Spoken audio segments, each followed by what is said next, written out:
The question says that the electrostatic force on a small charge sphere of charge 0.4 microcoulomb due to another small sphere of charge minus 0.8 microcoulomb in air is 0.2 Newton. Now, what is the distance between these two spheres and what is the force on the second sphere due to the first? So here again, this is the force between two charged particles governed by Coulomb's law that we saw in the previous lecture, that says that force is equals to K times Q1 Q2 divided by R square, where Q1 and Q2 are the magnitude of charges and R is the distance of separation between them.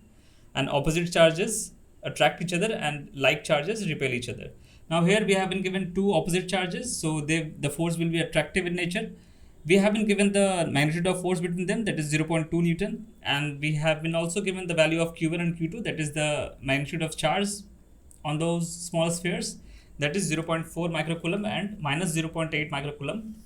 So we have to find out distance of separation, that is R in between them. So here F is given, K we all know that its value is constant, and for air it is 9 into 10 to the power 9.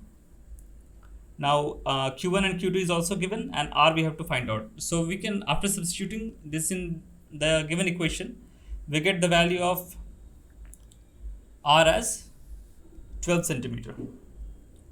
Thank you.